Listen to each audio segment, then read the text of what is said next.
So here for our second video, we'll come inside our larger church that we utilize for the weekends. Depending on type of service that are done, we'll transition between the small chapel and this chapel. But on the outside, you can see we have statues. It's a St. Joseph statue cross that was built by a local Boy Scout. But as you can see the difference as you come into this building versus the chapel that's across the street. A lot different, more of a modern style.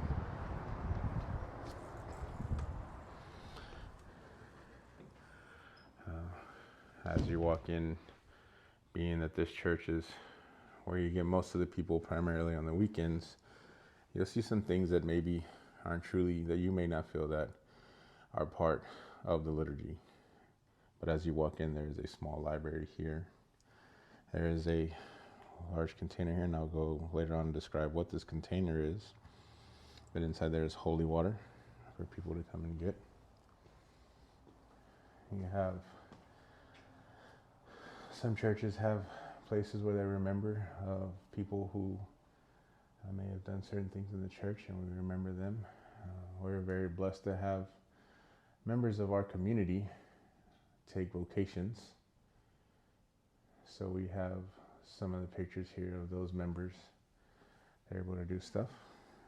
Obviously, when you walk in again, you may not think of all these things that are outside being some part of the liturgy. But as we go forward more and more, I'll explain how important these things are. And you may see them as a bulletin, something that you don't want to be a part of, but in the end, it brings all of us together and has meaning. So again, as we walked in as the other church, you'll see we'll have the holy water at the entrances. When you walk in here, we have, again, kind of some of the similar things that more of a modern church in today's world would have. This was initially used as a small day chapel, but during the weekends, it was utilized for what we would call today a cry room. But in the end, it's not technically a cry room. It would be where maybe sometimes you come in with children and you feel that, hey, my kid's being a little excited and you're not ready for them to truly be out there with everyone else. You can come in here and still participate in Mass. The altar father is looking to donate it to a smaller church. So if you know a smaller church that's looking for an altar, contact St. Joseph, and we'd love to donate it to a church that's looking to build a small chapel. Again, as you walk in, you'll see windows. Again, just as like the other one, these are actually older windows that were on our original church that we were able to put up and reuse. If you look up again, you'll see the Stations of the Cross. Again, these icons and images that are used inside the Catholic Church, and we'll slowly go through each one and try to describe them a little bit more and the importance and what we look at and why we have so many. For us, inside there is the sacristy, and in a later video we'll go inside there, trying to describe a lot of things that we have and why it's important to our liturgy. As you walk across the front of our church, again, you will see a large crucifix with the tabernacle underneath, with angels there being with Jesus the whole time. I also note on the right again that red candle, and then you'll come down and you'll see the altar with a small crucifix on the altar, and I think that's pretty cool. There is a transition again with inside Vatican II where the priests now face forward.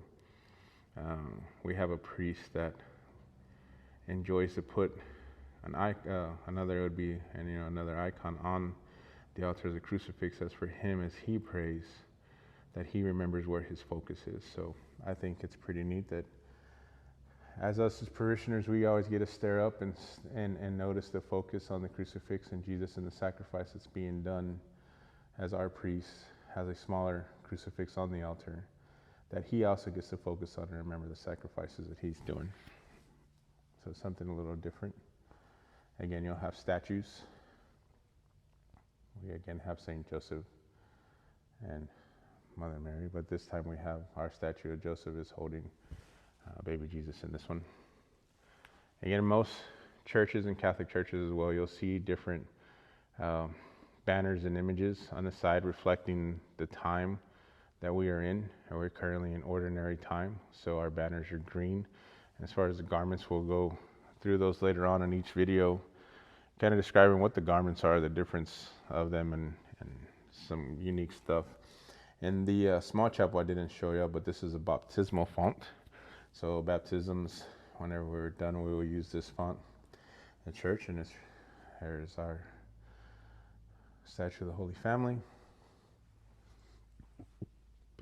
along with a very important candle that is lit during Easter. And again, we'll go through additional things and describe them.